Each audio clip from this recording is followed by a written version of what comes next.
The group met at the bustling airport terminal just as the early morning light began to stream through the high windows. Each person was juggling their own assortment of luggage, carry-on bags, and half-empty coffee cups, the telltale signs of a group ready for adventure but not quite awake yet. Amber sipping her iced coffee. Is it just me, or do we all look like extras from a travel commercial that didn't make the final cut? Gabe gesturing at Sean's overstuffed backpack. You mean that guy? Definitely not making the cut. Sean indignant. Hey. This is strategic packing. You never know when you'll need an extra pair of shoes or a neck pillow. Mariah rolling her eyes. Or your entire closet.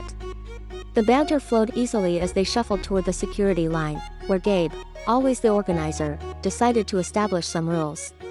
Gabe grinning. All right, let's set the ground rules. No crossing paths. Downtown Savannah is ours. Tybee Island is yours. If we see you, we pretend we don't know you. Amber raising an eyebrow, like we'd want to claim you three. Mariah nudging Mei. We'll be busy with mimosas and beach sunsets while they're getting kicked out of dive bars. Eric mock serious. Hey now, we're classy. No getting kicked out just. Strongly encouraged to leave.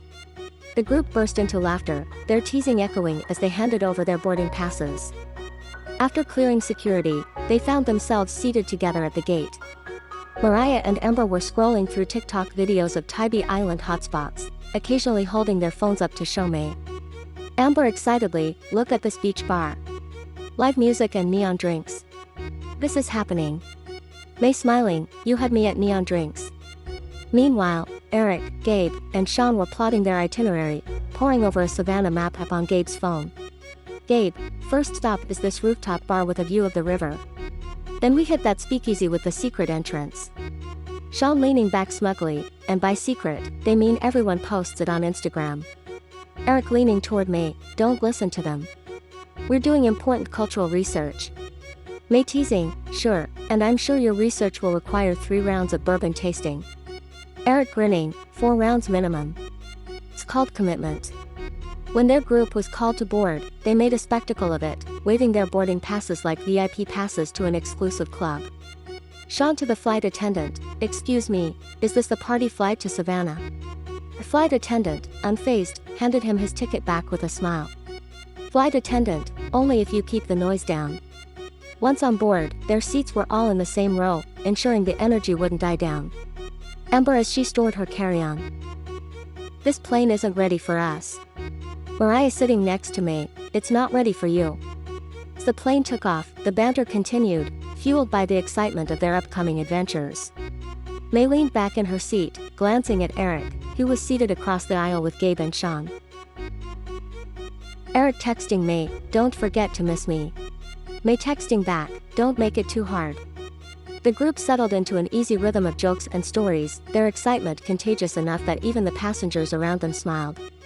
The announcement for landing jolted everyone from their conversations.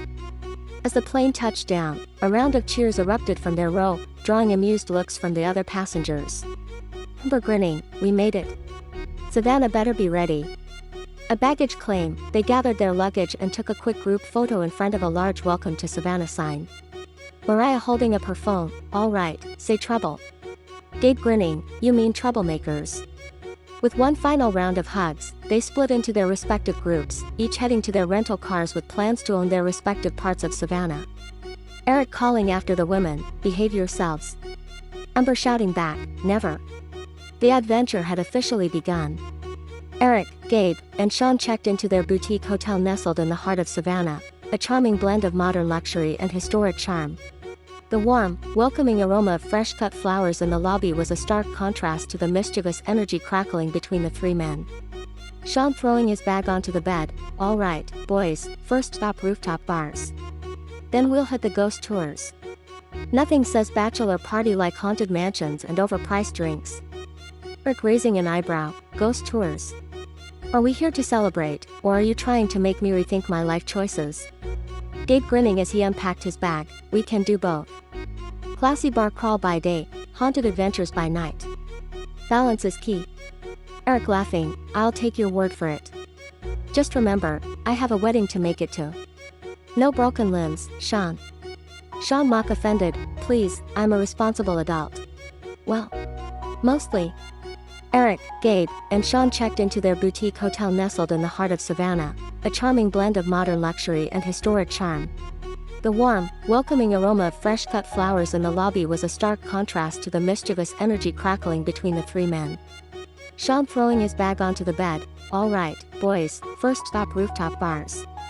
Then we'll hit the ghost tours. Nothing says bachelor party like haunted mansions and overpriced drinks." Eric raising an eyebrow, "Ghost tours? Are we here to celebrate, or are you trying to make me rethink my life choices?" Gabe grinning as he unpacked his bag, "We can do both. Classy bar crawl by day, haunted adventures by night. Balance is key." Eric laughing, "I'll take your word for it. Just remember, I have a wedding to make it to. No broken limbs, Sean." Sean mock offended, "Please, I'm a responsible adult." "Well, mostly." The trio stepped out into the vibrant streets of downtown Savannah, where cobblestone paths met Spanish moss draped oaks, and history seemed to hum from every corner. Their first stop was a trendy rooftop bar overlooking the Savannah River, where they claimed a corner table and ordered a round of craft cocktails. Gabe toasting, to Eric about to be a husband, soon to be dad, and always the one with the most questionable dance moves. Eric laughing, "You're just jealous because I can pull off the sprinkler." From there, they meandered through the historic district, stopping at boutique shops and snapping pictures in front of iconic landmarks like the Mercer Williams house. At every turn, Sean found a way to turn the outing into an adventure, whether it was convincing a street performer to play Eric's wedding blues on the saxophone or challenging Gabe to a push-up contest in Forsyth Park. Gabe lost, to his dismay. As twilight painted the sky in hues of orange and pink, the trio boarded a riverboat cruise. The gentle lapping of water against the hull provided the perfect backdrop as they lounged on the deck with bourbon in hand. Sean leaning back in his chair, "All right, Eric, we've talked about your terrible dance moves. Now spill what's the most embarrassing thing Mei has caught you doing." Eric pretending to think, "Probably the time she walked in on me singing Let It Go from Frozen while cleaning the kitchen." Gabe laughing, "With choreography." Eric grinning, "Full performance. I even had a broom as my dance partner." The group erupted into laughter, their camaraderie drawing amused smiles from other passengers. Gabe raising his glass, to Eric. "And to Mei, for putting up with this guy." Eric grinning, "She's lucky to have me."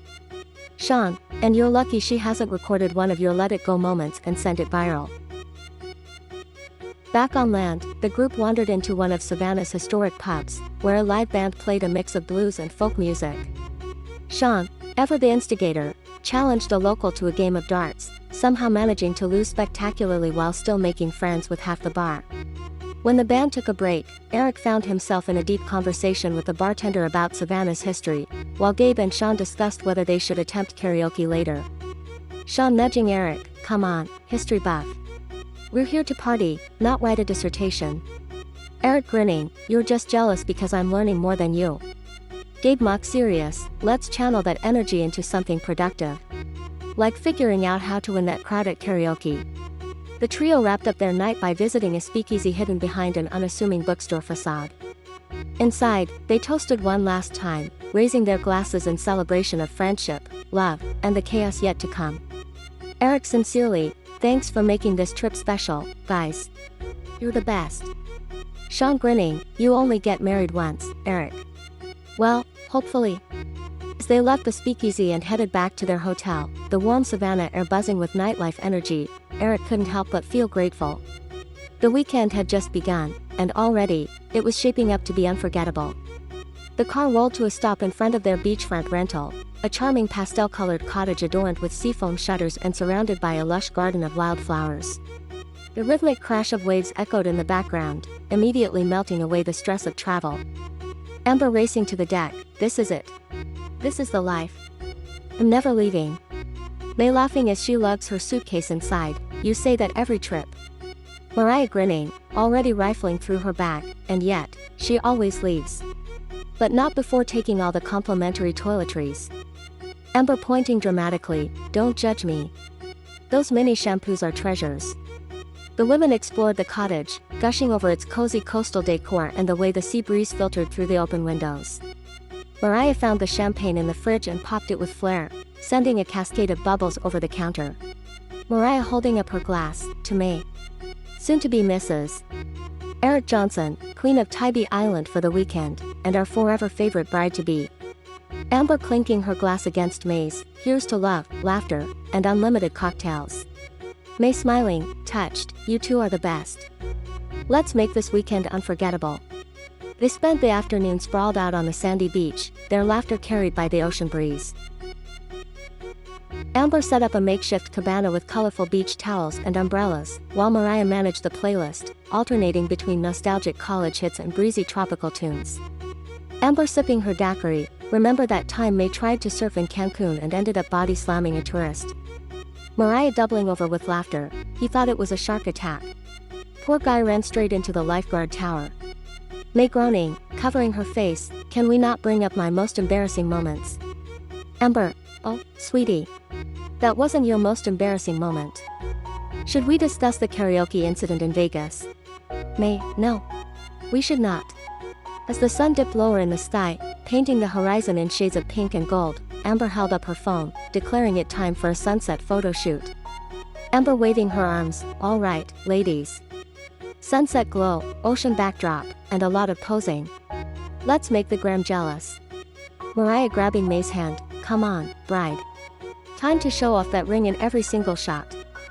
After rinsing off the salt and sand, the trio transformed for the night, donning flowy dresses and sun-kissed makeup. Amber added a dramatic sun hat for flair, insisting it was essential for bachelorette chic. They arrived at a bustling seafood restaurant overlooking the marina, its string lights twinkling in the dusk. Live band played an upbeat tune as the women were seated at a prime table with a view of the water. Mariah examining the menu, okay, oysters are non-negotiable. They're supposed to bring good luck, right? Amber, that, and they're the perfect excuse to order another round of bubbly.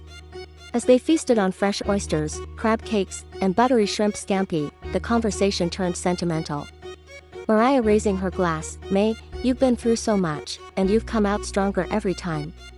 Eric is one lucky guy. And we're lucky to have you as our friend. Mei smiling, her voice soft, you two have been my rocks. I can't imagine this journey without you. The band struck up a lively tune, and Amber immediately dragged Mariah and Mei onto the small dance floor. They twirled, laughed, and sang along to the music, their carefree energy infectious. At one point, the band leader dedicated a song to the beautiful bride and her entourage, drawing cheers from the crowd. By the time they left, the women were buzzing with joy, their cheeks flushed from dancing and laughter. Amber looping her arm through Mei's, this is just the start, my dear. Tomorrow, we conquer the island again. But first, midnight snacks and pajamas. Mariah grinning, agreed. Let's end the night with a toast to the best bachelorette party ever. As they walked back to the cottage under the starry sky, Mei felt a wave of gratitude. With her best friends by her side, she knew this weekend would be a memory she'd treasure forever. The rooftop bar was buzzing with energy, its string lights casting a warm glow over the terrace as a live jazz band played in the background. Mei, Amber, and Mariah had just finished a round of signature cocktails, their laughter blending with the hum of conversation around them. Amber sipping her mojito, this place is perfect. Great vibes, great drinks, and Mariah nudging Amber, hold that thought. Mei, isn't that your husband?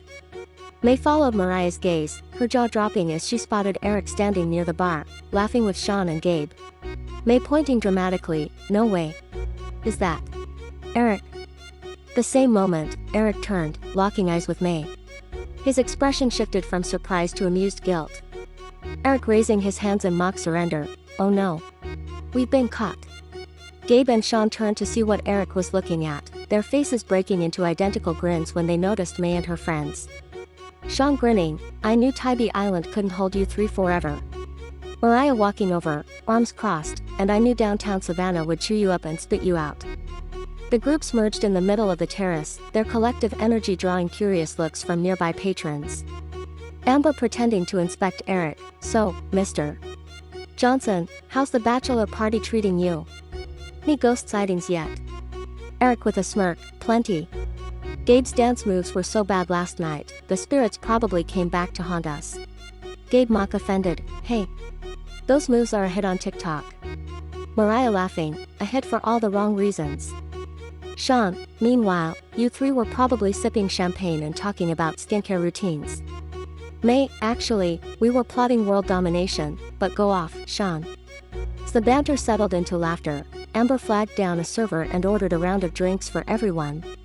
The server returned with a tray of champagne flutes, and Amber handed them out. Amber raising her glass, all right, since the universe clearly wants us to hang out tonight, here's to the reason we're all here, Mei and Eric. You two are the most annoyingly adorable couple we know, and we love you for it. Mariah, cheers to a lifetime of love, laughter, and hopefully not too many pranks. Sean, and to Eric's surviving marriage with this firecracker. Everyone clinked glasses, their laughter ringing out as they toasted the couple. Mei and Eric exchanged a private smile, grateful for the serendipitous moment. As the drinks dwindled and the music grew louder, the groups began to retreat to their separate corners of Savannah. Eric grinning at Mei, so, this is where we part again. Try not to miss me too much. Mei rolling her eyes but smiling, I'll manage. You behave yourself. Gabe mock whispering to Eric, don't promise anything you can't deliver. Amber grabbing Mei's arm, come on, Mrs.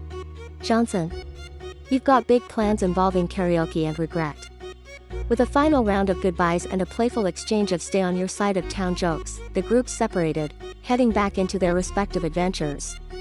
As Mei walked away with her friends, she glanced over her shoulder, catching Eric's eye one last time. He winked, and she felt a surge of warmth that carried her through the rest of the night. The cabin hummed with the quiet murmur of passengers and the occasional clink of beverage carts as the group settled into their seats for the flight back. Despite their exhaustion, there was a buzz of shared excitement as they recapped the weekend's events. The once tightly packed luggage now included souvenirs and sand-filled shoes, evidence of a weekend well spent. Mei leaning over the aisle to Eric, so, let me get this straight, your group hit up a ghost tour, crashed a wedding party, and somehow convinced a bartender to give free shots. Eric grinning, pretty much. How about you ladies? Amber leaning forward, smirking, let's see. We did a sunset paddleboarding tour, befriended a bachelorette party from Chicago, and, oh yeah, Mariah got serenaded by a street performer. Mariah rolling her eyes but laughing, it wasn't serenading, he was just enthusiastic. Sean to Gabe, sounds like a good time. But let's be honest, Eric, your wife's crew definitely knows how to party better. Amber smugly, we'll take that as a win. Eric, let's not be sarcastic, bro. Amber pretending to inspect her nails, we're versatile. We can do classy and chaotic. Mariah nudging Amber, don't forget karaoke. Pretty sure a rendition of Dancing Queen is legendary now. Sean to Gabe, next time, we're crashing Tybee Island. I need to see this chaos firsthand. Mei grinning, you wouldn't survive a day with us. Gabe mock offended, challenge accepted. Amber pulled out her phone, flipping through photos from the trip. Phones lit up across the row as everyone passed around photos and videos, each group trying to outdo the other with tales of mischief and fun. Amber pointing at a photo, look at Mei on the paddleboard. She actually managed to stay upright. Mei, I told you I had balance. Mariah scrolling through her gallery, meanwhile, Sean has a future in interpretive dance. Look at this. She handed her phone to Gabe, who burst out laughing at the clip of Sean flailing his arms during a karaoke rendition of Livin' on a Prayer. Sean defending himself, hey, the crowd loved it. Eric smirking, they loved it because they thought you were part of the comedy act. As the plane settled into cruising altitude, the chatter died down, replaced by the rustling of snack bags and the soft hum of in-flight movies. Mei leaned her head on Eric's shoulder, her hand slipping into his. Mei whispering, next time, let's just elope. No bachelor or bachelorette parties. No drama. Just us. Eric kissing her temple, deal. But only if we get to honeymoon somewhere with less ghost tours and more hammocks. Mei smiled, too tired to respond but already imagining their next adventure together. As the plane touched down, the group stirred awake, groaning about early alarms and unpacking. They filed off the plane, their laughter trailing behind them as they made their way to baggage claim. Amber to Mariah, all right, road trip to the mountains next time. I'm calling it now. Mariah, only if we're upgrading to first class for the flight. Gabe grinning, and no paddle boards this time. My dignity can't take another hit. The group disbanded with hugs and promises to share photos and videos. As Mei and Eric walked toward their car, she squeezed his hand, feeling the comfort of returning home. Ert grinning, so, who do you think won the weekend? Mei, oh, definitely us. No contest. As they drove away, the memories of their wild weekend lingered. Thank you for listening to If at All Modern. If you like this content, please like, subscribe, share and hit that notification bell for more from this series.